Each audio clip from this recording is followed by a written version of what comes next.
Hey guys, and welcome back to the channel. So today's going to be a carpentry update. As you can see here, I've got a new front fence and gates. So what happened was a few weeks ago we had some bad storms roll through, and I ripped off this side gate, halfway ripped off that one, and kind of caused some damage to both sides. And I mean, they were really old and rotted out, and kind of like this fence, the rest of it. So it was just beyond repair, and I went ahead and decided to go ahead and replace it all. So I ordered the gates from a local company because I didn't want to have to deal with building those, and doing the metal gate versus the full wood gate is, in my opinion, is quite a bit better. So I don't have the ability to weld or anything, so I ordered those, and then the side gate, or the sides, I built after removing the old stuff. So what they had in here before was 4x4 posts for each gate, which is definitely too small. I put in 4x6 posts. And then of course a 80-pound bag of high-strength concrete on each of those. Didn't put any concrete on this post because it's right next to the foundation and it's not really needed anyways. And that outside post over there, I didn't put any concrete on it either. So going back to what they had done, and part of the reason why it failed was this is what they had in there holding the gates on to the post. This is an 1 5/8 lag screw. Let me open the gate. It's an 1 5/8 lag screw, which is extremely small for holding on such a heavy gate. And when you also factor in, so here's the picket here, which is useless. That's not holding any, that's not load bearing at all. You're not using that for load bearing. And then you got your 1/8 of an inch for the bracket. So when you remove that, you've got maybe 1/2 inch of this screw into a 2x4, which is just dumb. That's nowhere near enough holding strength for such a big gate. So when I built these, I used these, which are 3-inch 3/8 lag screws. They're galvanized. I'm sorry, 5/16 galvanized. And when you're working with treated, you need galvanized or stainless, and most people go with galvanized because it's way cheaper and works just good. But as you see here, you're going all the way through that 2x4, and then maybe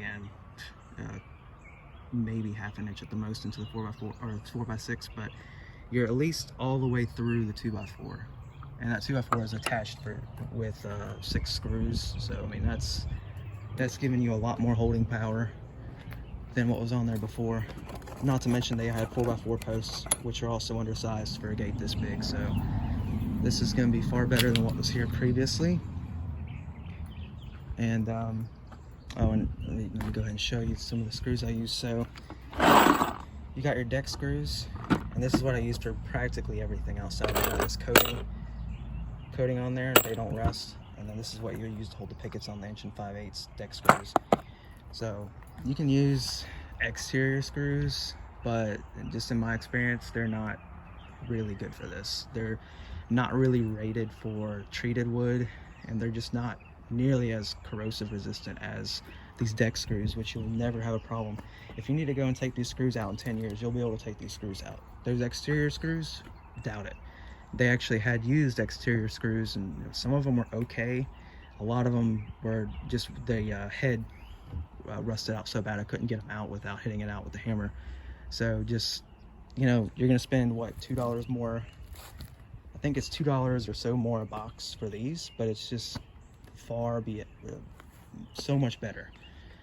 So I mean, you want to cheap out, that's on you, but to me, I like building stuff to where it's going to last and not have any problems or headaches down the road. So I always go with the better quality stuff. So as I mentioned, a whole 80-pound bag of concrete per post, high strength. You can use regular concrete, it's $1 difference. So I mean, why not get the high strength? Concrete's dirt cheap anyways. And then the outside post doesn't need it, and I just packed that down with a tamp. I did not, I mean, you can use water to pack them down, but then you're dealing with working in a mess of mud hole, and I don't like doing that. So the rains will get it over time anyways, and if you tamp it down, it'll be it'll be good enough. So, and then over here, this one was a little bit wider, and as you can see, I've got the cross brace going and kind of help stabilize this side here. And not required, but it is just sort of a nice to have. It helps stabilize the whole fence a little bit better. And I've seen some of these where people would go from, you know, like the top of this post down to the bottom, and that's useless. So what you're wanting to do is you're wanting to tie into the most stable part of this post, and you're only wanting to do this on a post that's got concrete on it, because that's, you know, you're looking for that solid foundation stability to tie into. So you're wanting to go down to the bottom where it's, you know, the most stable to the least stable part of this post. So that's why you go from up that way. So don't go this way. That doesn't do anything. Hope that sort of explained it.